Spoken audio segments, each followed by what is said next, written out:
Who are or what are the Nephilim? Boy, you want to talk about one of those subjects that can very easily start generating a little bit more heat than light.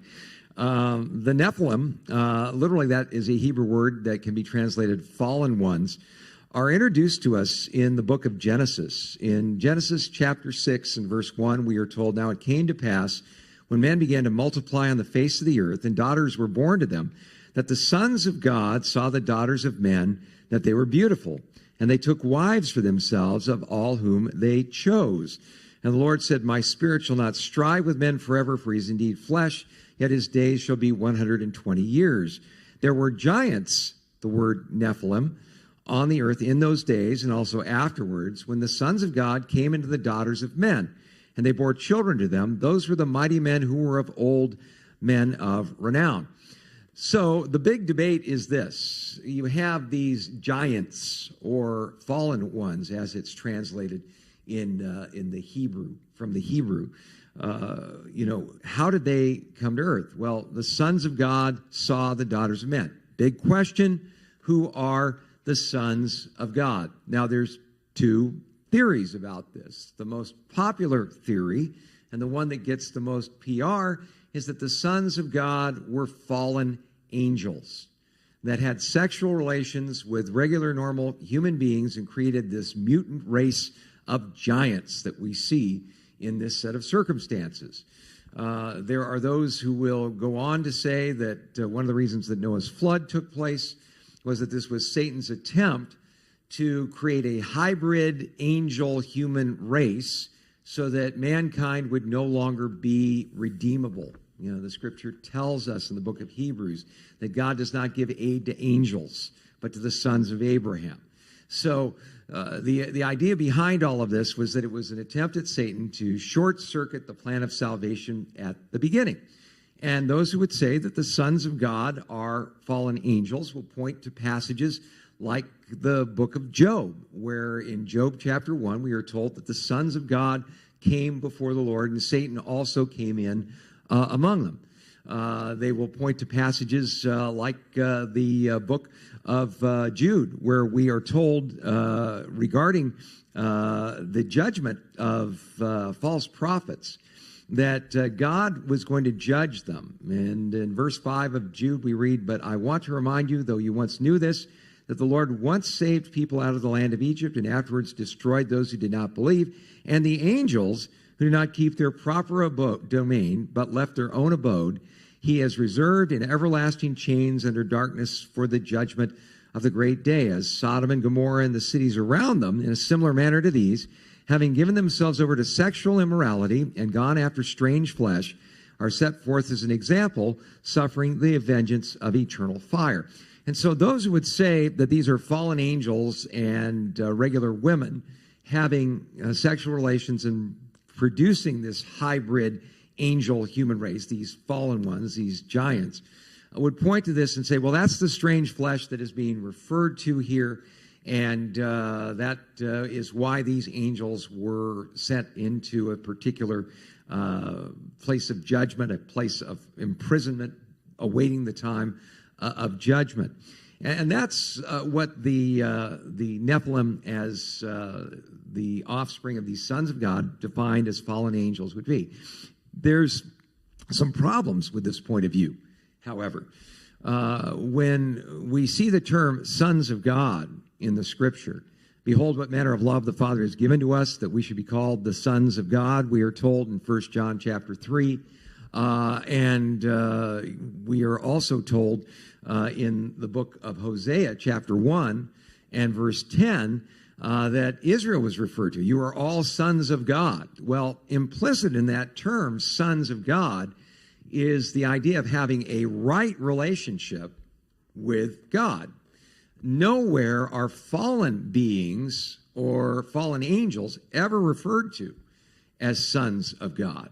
Now, elect angels, angels that didn't fall, can be referred to as B'nai Elohim, or sons of God from the Hebrew. We see that in the book of Job, where the sons of God sang together at the creation. And so in the book of Job, we are told that the sons of God came before the Lord. And notice it also says in that passage, You can read through this on your own in Job, that Satan also came in alongside of them or among them. There was a distinction that was made between Satan, who was fallen and an evil angel, and the sons of God who were elect angels. So that's problem number one that falls into all of this. If you buy the idea that Noah's flood happened because the sons of God created this hybrid angel-human race and was going to take over, God had to put an end to it, that Noah was pure in all of his generations and so on, there's a big problem. It didn't work. In the book of Numbers, chapter 22, we are told that when the Israelis sent the scouts into the land, into the promised land, to take a look at it, they came back, and the majority report was, we saw the Nephilim there, and we were like grasshoppers in their sight.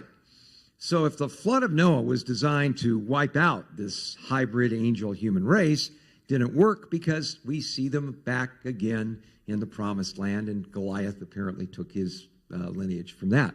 And God doesn't miss. Yeah, so there's no missing with God. So who else could the sons of God be? Well, the term sons of God implies, for the most part, either angels and especially human beings that have a right relationship with God. It's really interesting when you see the context of Genesis leading into the time of Noah. You have Genesis chapter 4 that describes for us the fallen line of Cain and his offspring, none of which fell very far from the tree as far as being wicked and evil were concerned. Then in Genesis chapter 5, you see the godly offspring of another son of Adam and Eve named Seth. And without exception, in that genealogy, you see individuals who, by their names and by their actions, like Enoch, for instance, who walked with God and was not, for God took him, people who knew the Lord. Suddenly you have these people that followed in a fallen manner, the example of Cain, people who followed the example of Seth in a godly manner. And then in Genesis chapter 6, you have the sons of God and the daughters of men having offspring. There is evidence to suggest that the sons of God are the godly line of Seth getting involved in sexual relations with the ungodly line of Cain. Which would be important for Israel to know because they made a similar mistake with the women of Moab. Yeah. Later on, this would almost cause the entire nation of Israel to come to an end, because in Numbers chapter 25, we are told that when Balaam, a false prophet for hire, saw he couldn't curse the people of Israel, he said to the people who were going to pay him big bucks, don't worry, I got an idea, and they'll curse themselves. Send those foxy Moabite and Midianite women into the camp, have them strike up relations with the dudes, tell them, oh, honey, it would be so much more romantic if we could have a little idolatry going on here, and God will judge them for you. Well, that almost worked. A huge plague swept through Israel, and if it wasn't for a guy named Phinehas making a point to stop things, Israel would have been wiped out. So when you see this kind of foreshadowing of the danger of godly people intermarrying with ungodly people, and how dangerous and damaging that was going to be to Israel, this idea that the sons of God being the godly line of Seth, the daughters of men being the ungodly offspring of Cain, starts to take on more sense. But the kicker, the killer for me, all this, and why I take the position that you're dealing with the sons of Cain and the sons of Seth, is because in Matthew chapter 22, when Jesus was asked about the resurrection by a group of skeptics who didn't believe in a resurrection, he said this, do you not err because you do not know the scriptures nor the power of God? For those who are counted worthy to be in the resurrection neither marry nor are given in marriage, but are like the angels. In other words, angels do not marry or given in marriage. They aren't sexual beings. They don't have that ability, according to Jesus. They don't reproduce. So, that I think is a big issue. Both sides, I think, of this issue have problems they've got to wrestle on through. It isn't as an open and shut case, but the bottom line is, I think the safest position to take, because of what Jesus said, especially about angels and what they can and can't do, and the context of the immediate introduction, the line of Cain, the line of Seth, and the danger to Israel that was going to be just a few books later in the book of Numbers about getting involved in these ungodly relationships. That, I think, is what we may be dealing with there. So, again, the Nephilim position, very, very popular. If you've seen the video series House of David, that's on Prime Video, they make a big deal about how Goliath was an offspring of fallen angels and so on. And you can sell a lot of books and things like that promoting that. But I don't think it passes scriptural muster. If you're not really persuaded about either of those positions, do what Chuck Smith always said he would do in those circumstances. You just file it away for more information later on. And you can ask the Lord when you get there, who were the Nephilim anyway?